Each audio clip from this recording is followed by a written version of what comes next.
우리 사람은 이 본디 자기 우상화를 하려고 하는 경향성이 본능적으로 있습니다.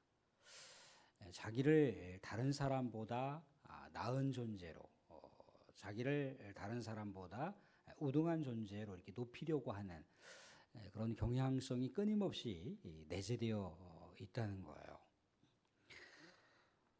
그러다 보니까 자기를 높이려다가 보면 어떤 실수를 하게 되냐면 상대방을 이렇게 깔아뭉개야 돼요.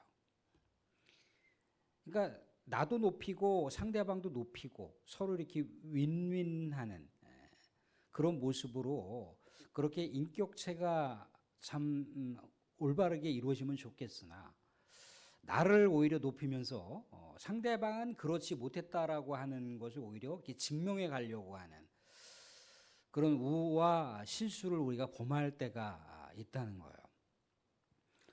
그럴 때 굉장히 이제 우리들 스스로를 스스로의 함정에 가두는 거죠. 자신을 착각하게 한다는 겁니다. 자신을 대단한 존재라고 생각을 한다는 거죠.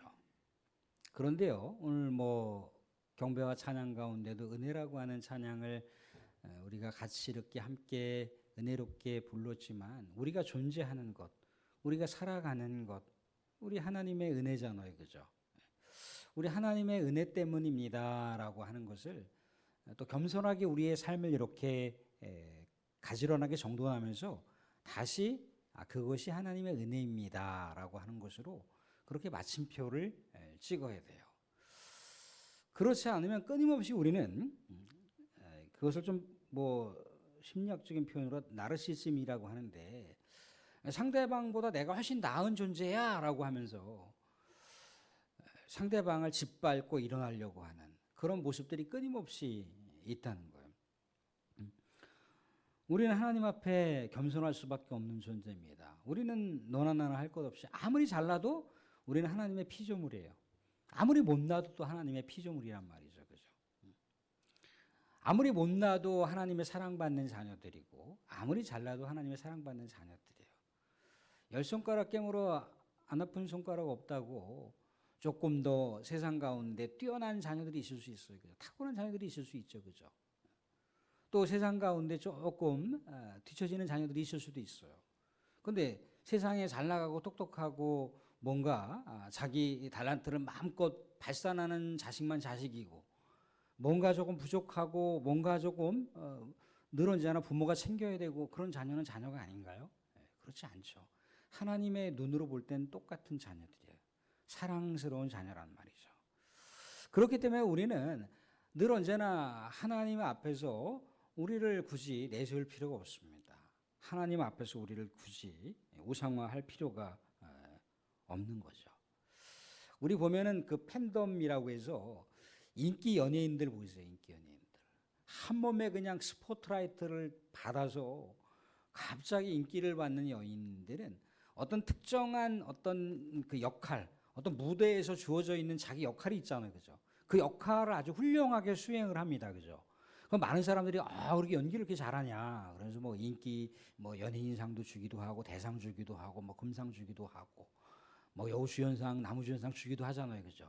그런데 그 사람이 그 역할을 참으로 잘 수행했기 때문인 건데 자칫 이 사람들이 그 역할이 자기의 정체성이라고 착각을 하는 거예요. 예전에 그 남성들이라고 하면 좋아할 법도 한 예전 드라마 같은 거 있어요. 무풍지다라고 그랬고 깡패들 이렇게 등장하는 그런 어떤 야인 시대입니까 뭔가 그런 어떤 깡패들이 이렇게 30 시절에 자유당 정권 시절에 이렇게 정치권과 결탁이 되어서 했던 그런 드라마가 있단 말이죠. 그죠?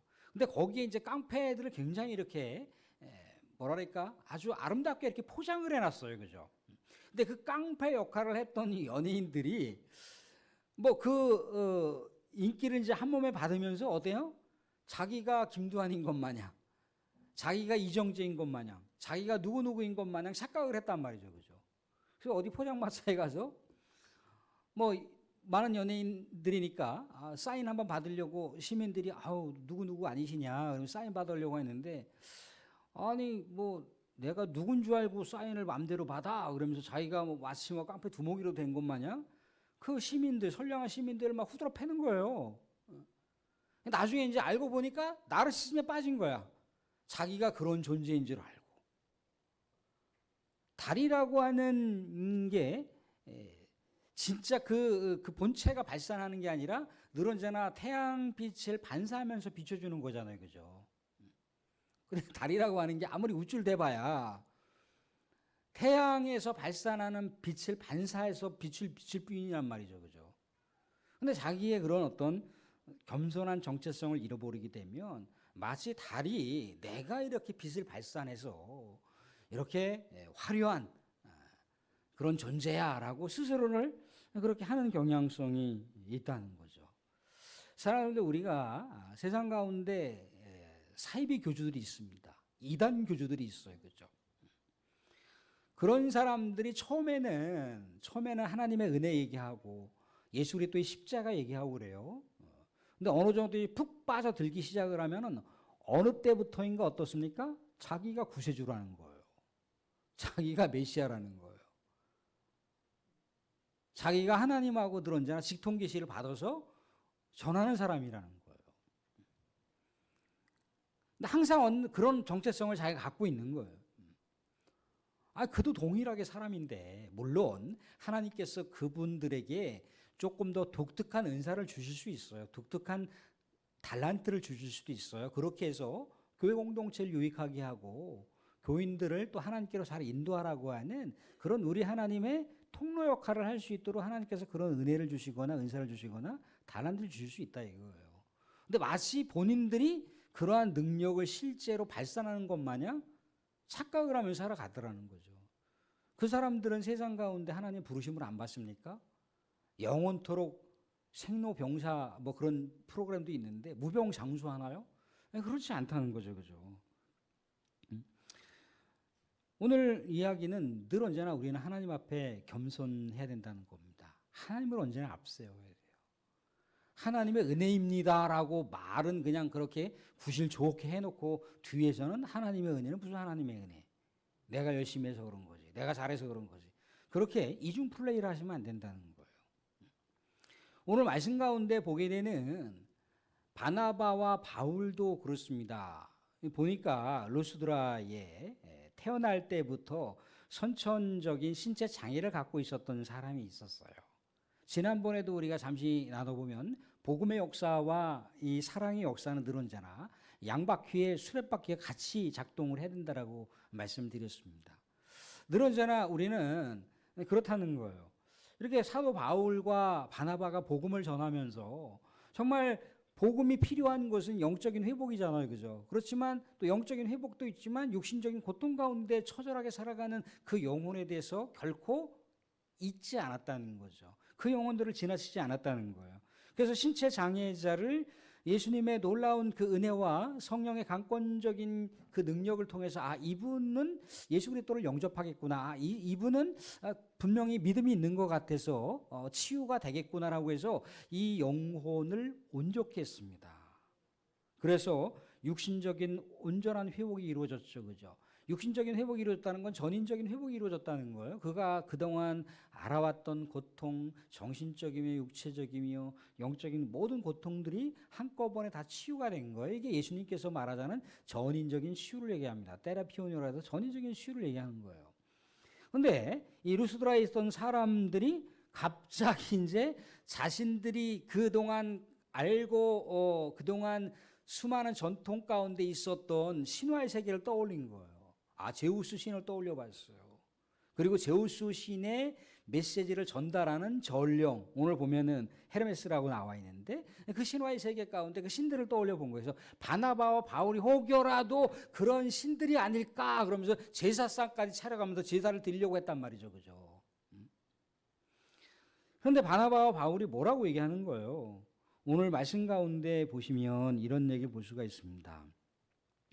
13절 보시면 제사하려고 했더니 13절에 시외 제우스 신당의 제장이 소와 화관을 가지고 대문 앞에 와서 무리와 함께 제사하고자 하니 14절도 두 사도 바나바와 바울이 듣고 옷을 찢고 무리 가운데 뛰어 들어가서 소리질러 15절 같이 한번 읽어보겠습니다. 15절 시작. 이르되 여러분이여 어찌하여 이러한 일을 하느냐 우리도 여러분과 같은 성정을 가진 사람이라 여러분에게 복음을 전하는 것은 이런 헛된 일을 버리고 천지와 바다와 그 가운데 만물을 지으시고 살아계신 하나님께로 돌아오게 함이라. 아멘. 바울과 바나바는 자신들은 통로자 역할을 했을 뿐이라는 거죠. 그죠? 복음을 전하는 통로자였던 거예요. 진짜 사도 바울과 바나바가 이 루스드라의 그 지역민들에게 얘기하려고 하는 건 뭐예요? 하나님을 알리려고 하는 거잖아요. 그죠? 복음을 알리려고 하는 거잖아요. 그죠? 살아계신 하나님께로 그들을 인도하려고 하는 거잖아요. 그죠? 우리들은 정말 여러분들과 똑같은 성정을 가진 사람일 뿐입니다. 우리를 섬기시면 안 됩니다. 우리 하나님을 섬기셔야 돼요. 하나님께로 돌아오셔야 됩니다, 여러분. 그렇게 이제 자신들을 겸손하게 낮추는 모습을 보여주고 있는 거예요. 세례 요한이 혜성같이 등장을 해서 400년 동안 이스라엘 백성들 가운데 정말 수많은 외세로 인해서 이렇게 저렇게 낭자하게 상처투성이의 삶을 살았던 그 백성들의 삶, 늘 언제나 어둠과 절망과 탄식 가운데 살아갔던 그 백성들에게 세상까지 등장해서 하나님의 메시지를 전달했어요. 그죠? 400년 동안 아무런 하나님의 음성이 들리지 않았는데 갑자기 하나님의 말씀을 전달하는 세례 요한을 사람들이 이구동성으로 바라보면서 무슨 생각을 했겠습니까? 혹시 하나님께서 보내주시는 메시아가 아닐까? 구원자가 아닐까? 혹여라도 구약 성경에서 이야기하는 선지자가 아닐까? 다들 그렇게 이구동성으로 세례 요한을 주목했다는 거예요. 이때 세례 요한이 내가 맞습니다. 내가 바로 그 선지자입니다. 내가 바로 그 구원자 메시아입니다. 라고 해도 어떤 그 누구도 의심하지 않을 법했을 텐데 세례 요한은 뭐라고 얘기합니까? 나는 광야에 외치는 자의 소리예요. 소리가 눈에 보입니까? 소리가 색깔이 있나요? 소리가 형체가 있나요? 뭔 얘기입니까? 난 아무것도 아니에요.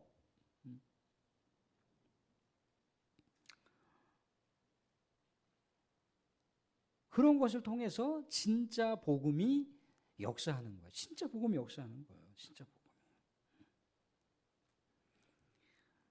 왜 우리가 겸손해야 되는 이유는 뭔가요? 겸손해야 되는 이유는 우리 주님께서 이 땅 가운데 오셨던 그 모습, 가장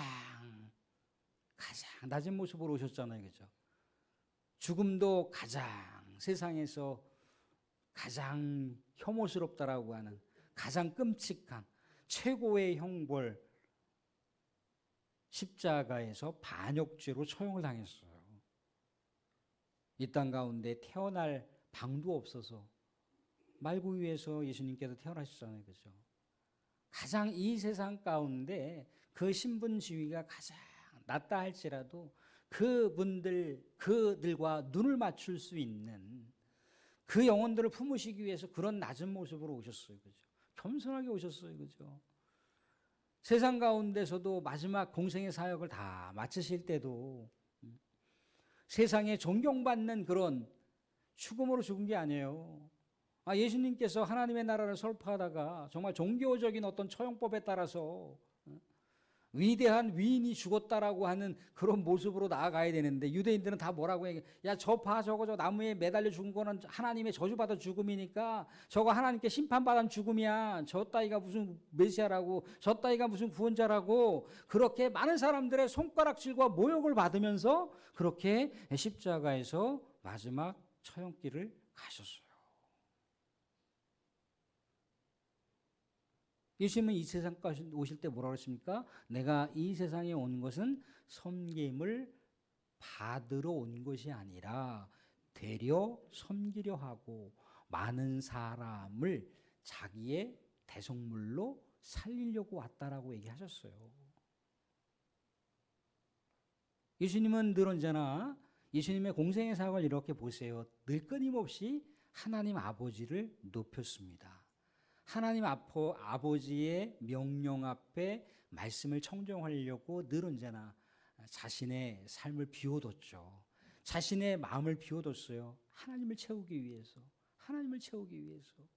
그래서 마지막 그 죽으시는 그 상황 속에서 우리가 알듯이 겟세마네 동산에서 정말 땀방울이 핏방울이 되도록 간절히 기도한 게 뭐예요? 자신의 마음에 하나님 아버지를 채우기 위해서. 하나님 아버지의 그 신뢰의 마음을 깨지 않기 위해서. 비록 하나님으로부터 그렇게 버림받는 십자가에서 버림받는 독자로서의 마지막 사명의 길을 갈 수밖에 없었지만 그럼에도 불구하고 자기가 아버지 하나님으로부터 버림을 받는 거지만 자기는 여전히 하나님 아버지를 신뢰하겠다라고 하는 그 마음을 그가 겸손하게 가진 거예요. 겸손하셔서 예루살렘으로 입성할 때 많은 사람들은 예수님을 향해서 뭐라고 그랬습니까? 이스라엘의 왕이시오, 왕이시오. 이스라엘의 왕이시오라고 한 건 뭐예요? 야, 이제 예수야말로 예루살렘에 가게 되면 한판승, 로마와 이제 한판승을 벌려서 로마로부터 이스라엘 백성을 해방시킬 강력한 지도자가 나타났다라고 하면서 많은 사람이 와 하고 환호성을 쳤단 말이죠. 그죠? 그런데 그 정도가 되면 예수님께서는 어떤 말을 타야 됩니까? 조조의 적토말을 타야 되는 게 맞는 거예요. 건장한 흑갈색의 말을 타든지 백마를 타든지 그래야 되는 거잖아요. 그죠? 근데 어처구니 없이 뭐예요? 세발자전거 타고 쭉 오시고 있어요. 나귀 타고, 어린 나귀 타고 오셨어요. 그죠?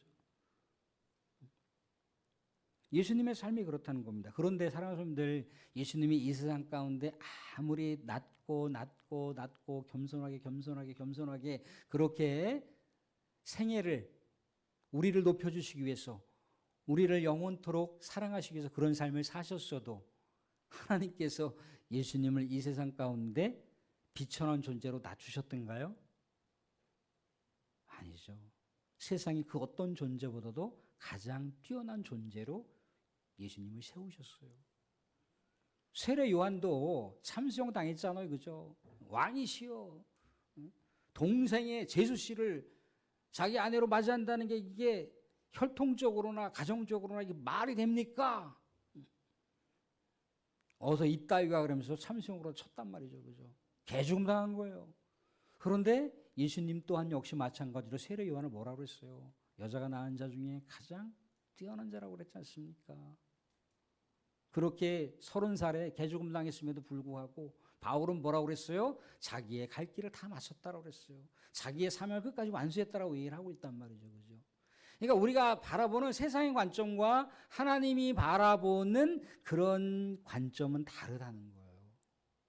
사랑하는 사람들, 세상 가운데 여러분들 겸손하게 더 낮은 모습으로 그 사람을 섬기고 그 사람들에게 더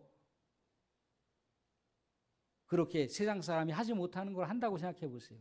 세상 사람들은 뭐라고 얘기합니까? 더 짓눌려 버리겠죠. 더 짓밟아 버리겠죠. 그죠? 에이, 너는 별 볼 일 없는 존재지. 근데 하나님은 그렇지 않다는 거예요.